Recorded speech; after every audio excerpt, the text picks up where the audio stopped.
Hey everyone, it's Jacqueline for Pixie Dust PhD. In January of 2022, I headed out to Disneyland for the first time in forever. In this video, we will go over how much that trip cost, tickets, flights, food, all of the main categories. So if you're interested in pricing for a Disneyland trip, stay tuned. Thanks so much to all of you who have already left a like on this video and subscribed to the channel. Remember that you can ring that bell icon to receive notifications whenever I post new videos. I so appreciate you sharing the channel and the content with friends, and overall I'm really grateful that you're here. Let's get to it. As a brief overview, for my Disneyland trip in January of 2022, I was traveling with myself and my partner from the DC metro area out to LA, and then we met up with my best friend. So in total there were 3 adults. We all got 3-day park hopper tickets, and we stayed for 4 nights at an off-site hotel. The 3 of us did share quite a lot, and once the trip was over, we took all the items that we did share, so food, hotel, that kind of things, split it up 3 ways, and then my partner and I paid for 2 of those 3 ways. The first major cost was getting out to Disneyland. For us, that means flying. My partner and I paired our Disneyland adventure with flying out to the Portland, Oregon area to go to a wedding as well as see some family. This means we flew from DC to Portland, from Portland to LA, and then from LA back to DC. We booked all 3 of these flights at one time in one itinerary on Alaska Airlines, and it ended up being about $310 per person. So in total, for the 2 of us, it was basically $620 on flights. We did also rack up some extra charges in what I call flight extras. Those cross-country flights can be quite long and pretty much always overlap with a mealtime. Rather than pack our own food or buy food at the airport and bring it on the plane, we instead pre-ordered meals from Alaska Airlines to eat on the plane. On our flight out to the West Coast, we both got a meal and a cheese plate as well as a couple of drinks. Then on our flight home from LA, we both got a meal and just shared 1 cheese plate. Additionally, we decided to check a bag, so on Alaska Airlines, at least for these flights, it was $30 per checked bag. For our first flight from DC to Portland, we checked 1 bag. We also checked 1 bag between Portland and LA. Then once we were going home from LA to DC, we checked 2 bags. All in all, with these food and drink purchases, as well as the checked bag price, we ended up spending about $200 extra in these flight extras. That being said, we didn't actually end up paying any amount of money for these flight extras. We charged these to the Hilton Aspire American Express credit card, of which one of the perks is that you get up to $250 reimbursed per year for one airline for flight extra charges. So it does not count for your fare by any means, and also in-flight internet doesn't count, but most other in-flight purchases do count, such as food and drinks, including alcohol, and checked baggage definitely counts. Because we spent less than $250 on these flight extras, all of this was reimbursed. Next, let's go over one of the largest costs, lodging.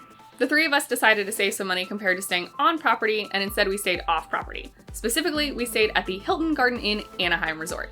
We booked a room with 2 queen beds, a sofa bed, and it was marked as oversized. We thought this would work well for the 3 of us, 3 adults, and all of our luggage, and I am glad we got a room this big.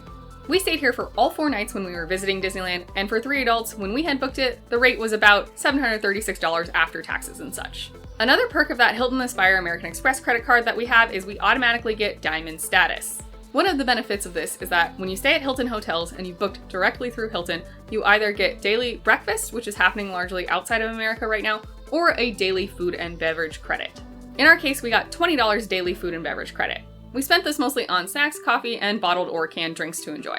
One of these days we did overspend the $20 limit by just a little bit, so the total hotel charge ended up being the hotel rate plus this little bit of overspent money on those snacks. Then of course we also did tip housekeeping in cash. Altogether, the hotel rate itself, our little overspend on snacks as well as that tip cost about $775 or so. Since we were splitting this between the 3 of us, for my partner and I to pay our 2 parts, it was about $520. Myself and my partner, as well as my best friend, all ended up flying into LAX. Disneyland Resort is not inconveniently located to LAX, but it's not especially close. Since there were 3 of us and all of our luggage, we decided we would need to take an XL, Lyft, or Uber. In both cases, the cost of the rideshare was about $75 or $80, either from the airport to our hotel in the Disneyland Resort area or from the hotel back to the airport. So in total, transit to and from the airport was a little over $150. And again, splitting this 3 ways and us paying 2 of those parts, we ended up spending about $105 or so. Now, of course, for us to fully enjoy Disneyland Resort, we definitely wanted to go to the theme park, so we decided on 3-day park hopper tickets. My partner and I purchased these in advance through Undercover Tourist, so you tend to save a little bit, maybe $5 or $10 off the price listed on the Disneyland website. It's not huge savings, but it's something. So for the 2 of us combined, it was about $690 in theme park tickets. Previously, I've used Undercover Tourist to get theme park tickets for Walt Disney World as well as Universal Orlando Resort, so over on the East Coast, and I really like it. It's simple, it's straightforward, it works well. The same was absolutely true for Disneyland. I can still highly recommend using Undercover Tourist. Moving past some of the costs associated with the logistics of the trip, now we are moving to spending in the theme parks. So we already talked about tickets, but we did buy some theme park extras. For 2 days, all of us bought Genie Plus, that's $20 per person per day. Then on our third and final park day, we decided we didn't need Genie Plus, so we would just split one instance of buying PhotoPass. For all 3 of us, 2 days of Genie Plus and 1 day of PhotoPass was about $140 total.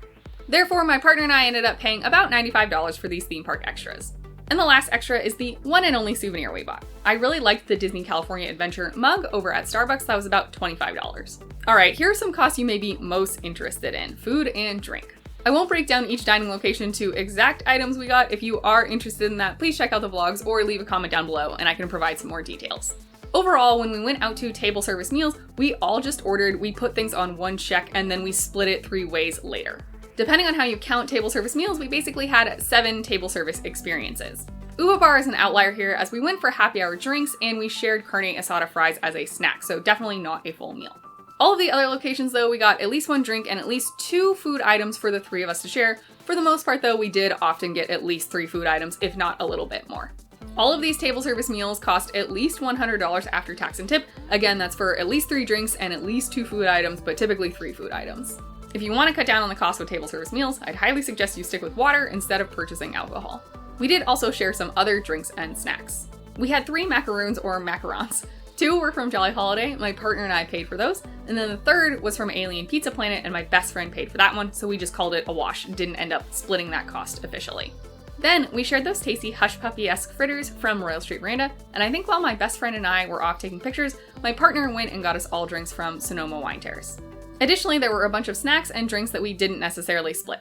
We got Dole Whips, that amazing Disneyland churro, cheddar bagel twist snack, and then also over at Cozy Cone, we got the bacon mac and cheese cone as well as some espresso cocktails, which I highly recommend. Plus, while my partner was off getting a beer for themselves, I got myself a drink and my best friend got herself a separate drink. For the most part, with mobile order on the Disneyland app, it was easy for my partner and I to place our own orders and my best friend to place her order. So with quick service and other snack locations that accepted mobile order, we really did take advantage of that and didn't end up having to split these costs. For example, when my best friend ordered for herself that giant pretzel from Pim's Kitchen, my partner and I went ahead and got ourselves the chicken sandwich and Caesar salad to share. We similarly paid separately at Bengal Barbecue.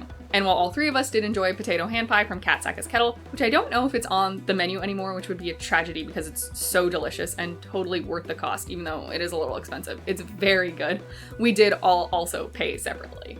Overall, for food and drink, we basically had 7 table service experiences that we just paid in 1 check, so then we split it 3 ways and my partner and I were responsible for paying 2 of those parts. Plus, we had a few other quick service meals, snacks, and drinks along the way.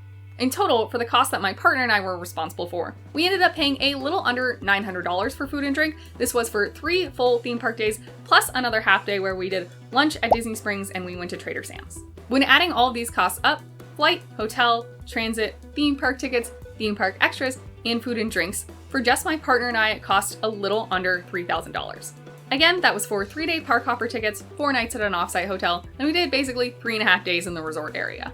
Trying to look at ways you can save some money, unfortunately one of the biggest single costs was the ticket expense, and you can't really do anything about that. The price is what it is. Another big cost was the hotel price, and often when you're traveling, lodging is going to be the single biggest cost. I think if you stay further away from the Disneyland Resort area, you can bring your lodging costs down.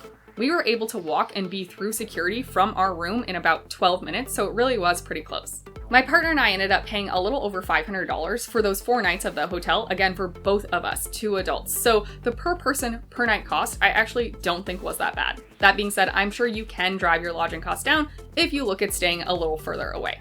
Another really big expense for us was the flights at over $600. Depending on where you are traveling from, you can probably get this cost down. That being said, for us flying from the East Coast to the West Coast, and it also was 3 different legs because we had that Portland stop too, I honestly think about $300 per person was a pretty good deal. But the single biggest cost was food and drink, and there are plenty of ways you can spend less there. First of all, just do less table service dining. There are a lot of good quick service options in the Disneyland Resort area. Then of course, as you are enjoying your time around Disneyland Resort, you can simply buy and consume less alcohol, and that is just going to save you a ton of money. On average, I'd say a drink is probably $14 or $15. You can definitely find a few cheaper beers and such, but if you're looking at a cocktail, $15 seemed pretty normal. When they're priced at $15 a pop or more, it doesn't take very many cocktails to start racking up a big bill. My partner and I didn't have a set budget in mind for this trip, and my best friend didn't either, so while we certainly weren't trying to be super bougie and extravagant, we also weren't necessarily limiting our spending, especially if we did want to go get a cocktail. $3,000 is quite a lot of money for a vacation. There is no getting around that. You can certainly do a beach trip or a cabin trip for much less. But for a theme park adventure, especially one cross-country, I'm actually pretty okay with that total amount. It was way less than what we spent in 2021 when we went down to Walt Disney World and Universal Orlando Resort. Granted, this trip was also far shorter than that trip, and that definitely factors into it, but overall, I think I'm pretty okay with this cost. Depending on how big your travel party is and what your dining plans are, you definitely could shave $500 off this or so, or if you live closer and can drive, you can save money on transit, it could be a lot cheaper for you. But theme park tickets are expensive and lodging is expensive, so those are costs you probably won't be getting around.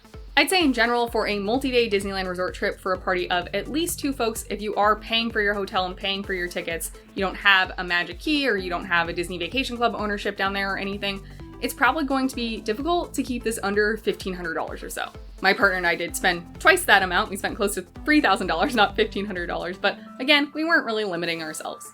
I had a really good time and I think it was money well spent. If you have any questions about the trip cost or want to talk more about my experience at the Disneyland Resort, please leave a comment down below and I'll do my best to get back to you. And while YouTube is generally the best place to interact with me, I am also over on Twitter and Instagram at PixieDustPhD. If you don't mind sharing, how much do you normally spend when you do a Disneyland Resort vacation? Mentally, I feel like my partner and I spent about an average amount for our Disneyland trip, considering that it was 4 hotel nights and 3 park hopper days, but you know, it is a little bit hard to find information on what is average or not. I would love to hear your perspective. I hope the rest of your day is magical, and we'll see you real soon at Pixie Dust PhD.